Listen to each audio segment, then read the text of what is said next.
Welcome friend, সমাজ blog থেকে daily cooking blog নিয়ে এসেছি। আশা করি বন্ধুরা তোমরা সবাই ভালো আছো। দেখতে থাকো। আজকে কিন্তু সোমবারে রান্নাবান্না শুরু হয়ে গেছে। হালকা শীত কিন্তু পড়া শুরু হয়ে গেছে।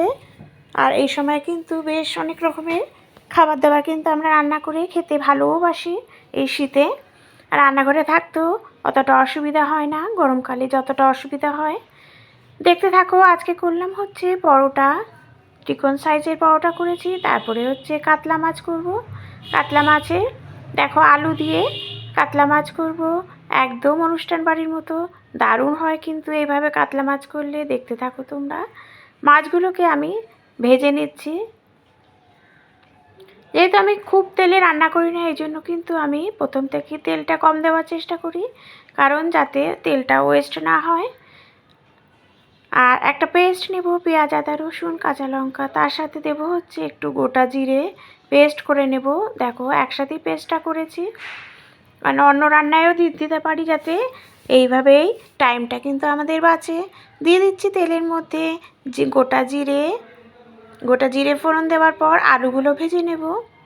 আর আমাকে সকাল সকালই রান্না করতে হয়, কারণ বর অফিসে যায় আর আমার মেয়ে কিন্তু কলেজে যায়। ফলে সকাল সকাল উঠেই আমি রান্নাটা সেরে নিই। রান্না সেরে নিলে কিন্তু অনেকটা কাজই এগিয়ে যায়। মাঝে মাঝে কিন্তু আমি সকালে উঠে পুজোটাও করি। আগে টাইম বুঝে সেই বুঝেই আমি সব কিছু ম্যানেজ করে নিই। আর দিয়ে দিচ্ছি হচ্ছে টমেটো, আর দিয়ে দিলাম পেস্টটা, যেমন পেঁয়াজ, আদা, রসুন, কাঁচা লঙ্কা। তার সাথে দিয়েছি হচ্ছে গোটা জিরে পেস্ট করে দিয়েছি। আর এই সময় কিন্তু রসুনটা কিন্তু আমি দিইনি। রসুনটা এই সময় ভালো লাগে না। এই কাতলা মাছের যে অনুষ্ঠান বাড়ির মতো যেটা কাতলা মাছ, সেটাই কিন্তু রসুন না দিলেই ভালো। এতে কিন্তু দেবো হচ্ছে গোটা জিরে। তাহলে গোটা জিরে যদি পেস্ট করে দেওয়া যায় তাহলে টেস্টটা বেশি করলে। দেখো একটু জল দিয়ে মশলাটা কষিয়ে নেব। মশলাটা যাতে খুব ভালো মতো কষাতে পারি, সেই জন্য একটু জল দিয়ে দিলাম। দেখো জলটা একদম টেনে গেছে, তার মানে মশলাটাও কিন্তু খুব ভালো মতো কষিয়ে গেছে। এর ফলে মশলা যত ভালো কষাবে তত কিন্তু খেতেও ভালো লাগে। দিয়ে দিলাম হচ্ছে একটু চিনি। চিনি কিন্তু মাস্ট।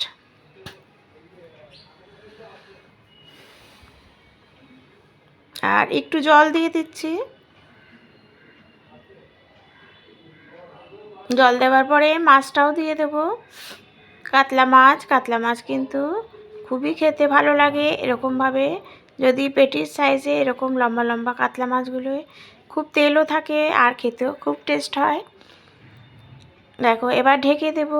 বেশি জল দিলাম না, কারণ আমি একদমই শুকনো শুকনো করব। এটা জল বেশি ঝোল ভালো লাগে না।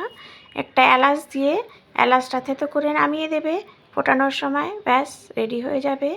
দেখো এবার করব হচ্ছে পুঁই শাক। এটা হচ্ছে বিয়েবাড়ির যে ছ্যাঁচড়া, সেই ছ্যাঁচড়ার মতো করে এটা করব। দারুণ খেতে হয়েছিল। এটা হচ্ছে মাছের তেল, পটকা সব দিয়ে এই পুঁই শাক, বেগুন, আলু, কুমড়ো সব দিয়ে কিন্তু এই ছ্যাঁচড়াটা করব। পটকা সব কিছু দিয়ে যেভাবে ছ্যাঁচড়াটা আমি রান্না করছি অবশ্যই তোমরা দেখতে থাকো। নিয়েছি পুঁই শাকের ডাঁটা, তার থেকে সবজি নিয়েছি, যত সবজি তোমাদের বেগুন, কুমড়ো, সিম যা থাকবে মোটামুটি সবই দেবে, তাহলে টেস্টও আসবে। রসুনটাকে আমি আগে ভেজে নিলাম, দিলাম 5 ফোড়ন আর রসুন আগে ভালো করে ভেজে নেওয়ার পরে যখন দেখব রসুনটা থেকে ভালো মতো স্মেল আসছে, তখন কিন্তু আমি দিয়ে দেব পেঁয়াজ কুচি, আদা কুচি, আর তার সাথে দেব কাঁচা লঙ্কা কুচি।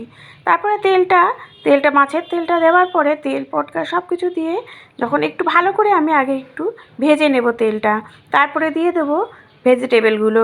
সবজিটা দেওয়ার পরে বেশ কিছুক্ষণ আমি এটা নাড়াচাড়া করে কিন্তু আমি ঢেকে রাখবো। ঢেকে রাখলে কিন্তু সবজিটা মজেও যাবে, তাড়াতাড়ি কিন্তু বয়েলও হয়ে যাবে। ছ্যাঁচড়াটা কিন্তু এইভাবে করবে, দারুণ টেস্ট হবে। দিয়ে দিচ্ছি নুন, তারপর দিয়ে দিলাম একটু হলুদ, দিয়ে একটু নাড়াচাড়া করে আমি আবার ঢেকে দেব। ঢেকে দিলে সব তাড়াতাড়ি করে সেদ্ধ হয়ে যাবে।